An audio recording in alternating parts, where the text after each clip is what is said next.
Today we're interviewing Obia Ewah, the CEO and founder of Obia Natural Hair Care. Thank you for having me. We really appreciate you being here. So like I said, this is our inaugural interview. We're excited to have you. Your first question, tell us about your background. I'm Nigerian. I was born there. Don't mind my accent. I actually came here when I was 5. And the way all these things started with the business is I went to school for biology and chemistry because I wanted to be a doctor and I wanted to have a better MCAT score. And so that's the only reason why I did biology and chemistry. Then from there I did my master's degree in public health and I went to medical school.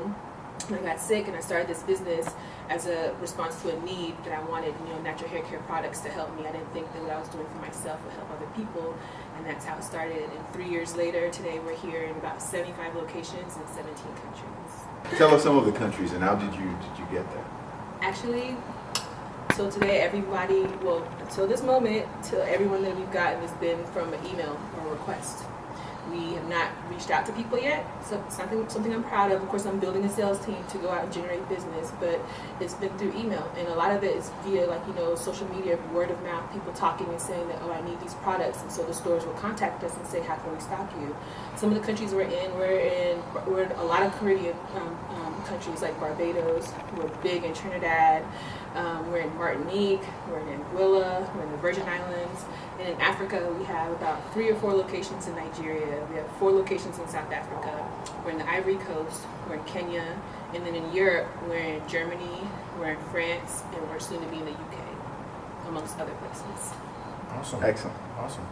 So, whenever we talk to or engage entrepreneurs and they say they're from Nigeria, a lot of Nigerians always want to know exactly what part of Nigeria that entrepreneur is from, just to kind of show a sense of pride, like, hey, that's our daughter, that's our, because Nigeria has so many ethnic groups. So I'm a minority, crossover state, and even a more minority. I'm not from Calabar area. I'm from a village called Ewah, so I'm Yakur. When you decided to go into this, what brought that about? Tell me about that inner passion. Honestly, it's only God, because it's not what I had as an aspiration for my life at all. But honestly, it's only God, because I always thought I had one path in my life, and then when something happened to where I switched paths, everything's just been coming. Literally, like the moment I literally let go and let God, everything's just been happening. And I realized that in the end, this is really what I had in my life to do, because I'm actually doing everything I went to school for, just in a different way. I'm still using my public health degree. I write all the labels. I do all the product labels. I'm still using my medical, my medical schooling and helping people and educating people. I'm still using chemistry and teaching girls about the science of their natural hair and how to care for their hair from a scientific perspective. So I'm still using everything that I went to school for, just in a different way that I had imagined it was for. You a genius. And when 4 years ago, could you have thought about this? No. 4 years ago, I was just trying to figure out that I just chopped all my hair off and I had like a bird's nest on my head. How did I make this manageable? I don't want to weave on and wear a wig and carry attachment, because the whole reason why I went natural was to have my own hair, but I didn't want my hair to look crazy. So I was literally just making things for myself. I didn't think that, me changing my hair to where it is now would turn into a business. So when you look back 4 years and today, it's night and day. Everything is different. I thought that I was working hard when I was in medical school. Entrepreneurship is so many more hours. It's so much harder than anything I've ever done in my life. I've never worked this hard. Because when you're, even like if you have a job, it's 9 to 5, you clock in, you clock out. And when you're an entrepreneur and you own your own business, it's 24/7, 365. And they don't tell you that. If a customer calls you, especially since I'm international, some customers might call me at midnight, because they're in a different time zone, in a different location. They're 6 a.m. in Nigeria, and they're calling me at my midnight to ask me a question. So if I decide to answer the phone, that's business right there, or I could just go to sleep, So it's things that people don't tell you about, even on the weekends. Like now, like I have other people, setting up our warehouse, at the same time when I'm doing this interview, there's always something going on. And that's another part of business that people don't talk about, time that you will not have doing something for yourself, especially when you're building it from the ground up. There's no manual. You're actually creating the employee manual by yourself. You're creating your company policy by yourself. You're creating the mission statement and your culture. Everything is, from the ground up. So that's a lot of time and energy and work. That's awesome. So one final question from me is, so give us some numbers. Okay. Sales numbers, what you see, what you project.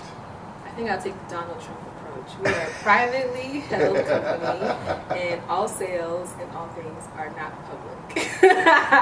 Perfect answer. Fair enough. Perfect answer. Perfect answer. If I ever decide to run for public office and I have to disclose my financials, then we'll revisit this at that time. Very, very, very awesome answer. Fair enough. So talking about natural hair, natural hair has always been around, right? But over the past, I would say maybe like 5 to 10 years, right? The movement seems to be growing, right? All over the world. In Africa, it's huge in countries like Nigeria, right? Like in Ivory Coast, South Africa. Why do you think the natural hair movement is so big now? Education. There was a study actually in 2011. I think it was 2009. This is part of what determined my journey towards this, because when I was still finishing up my public health degree, the first study that showed a link between relaxers and fibroids. It was a study done in the New England Journal of Health, and it was eye-opening because they've never followed black women, just black women, to see like the effects of relaxer. And they followed these women for over 20 years, and they saw that the younger age you have a relaxer, the higher incidence you have of fibroids, because that's a major problem, that causes infertility and all kinds of issues. And I think that if you look at different generations, like our grandparents wore their hair natural, it wasn't a big deal, but then all of a sudden our mothers around like the 70s, then chemicals started coming about, and like the 80s babies, 90s babies, we didn't even know what our hair looked like to even know what it was, natural, to take it back. So we also finding that a lot of people are having health issues, and it's because of your environment. So some of those causes can be relaxer, and that's why when things like that started to come out and more people started to get educated, they realized that okay, even though I'm wearing a wig, I'm bald-headed underneath my wig, so why don't I just wear my hair natural and still wear my weave and have hair when I want to have my hair, So I think it was an awareness and an awakening, and now that people are educated towards how they can better take care of their hair, they're realizing that their natural hair is a better option because it's versatile. I can straighten my hair and make it look like it's relaxed without the use of chemicals, and people did not have that awareness before. And then the other question I have, again on natural hair is, in talking to getting some feedback, or just talking to maybe like ladies or women in general, the advantages of natural hair, from what you just said, are pretty obvious, right? I mean, it just makes sense. Yes. But for women in general, you just kind of shared some reasons with us. What are some additional reasons why women will not just make that transition? They're men.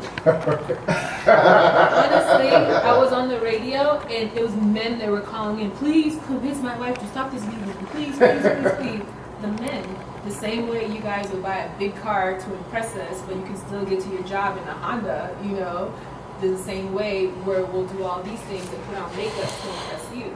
Some women feel like, they're so used to you looking at them one way with long flowing hair that if they chop all their hair off and start to go natural, there's a transition in that period. Your hair is really, really short for a while, and it takes a while for it to grow out and to look so what you would expect for it to look at.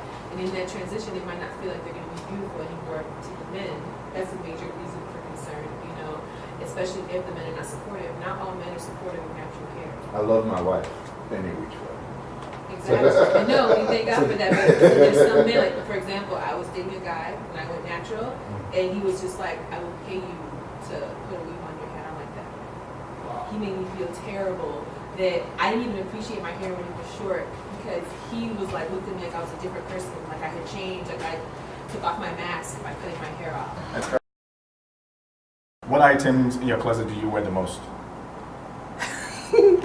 I pick one pair of shoes each season, and I wear my shoes the most.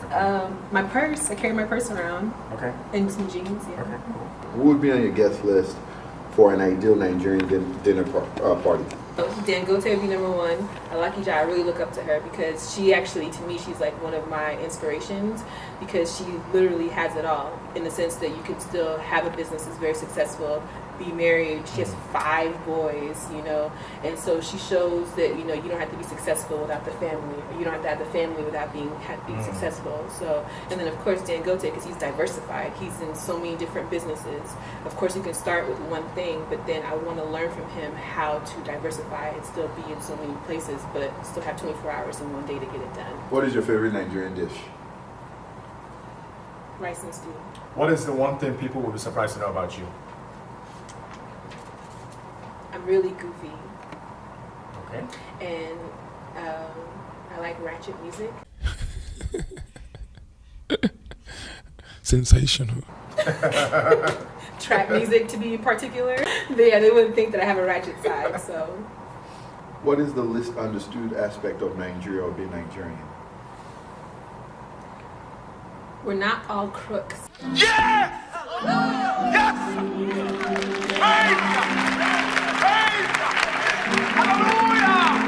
Who's your favorite Nigerian artist? Wizkid. Wizkid? Yeah, I don't have to even think about. Oh well, no. Yemi Alade for female, Wizkid for male. Male, Let me okay. correct that. Yeah, Lagos or Abuja? Lagos. Favorite state to visit in Nigeria? Crossover state. Hello. Favorite color? Pink. I'm a girl. Diamonds or pearls or beads? Diamonds. Gilly or Edscap? Gillet. What would be the first thing you do as the president of Nigeria? Turn on electricity. Light. You are technically correct. The best kind of correct. If you inherited an acre of land in Nigeria, what would you do with it? Acre's big. I could do a lot of things with that, but really what I want to do is I want to have a salon in Nigeria to where people can come and learn how to do natural hair. It's like a salon/school. Okay. I have one more question for you. All right. Okay, this is it. What is your favorite Nigerian word? And what is your least favorite Nigerian word? I beg. That's my favorite. I just like, beg. Okay.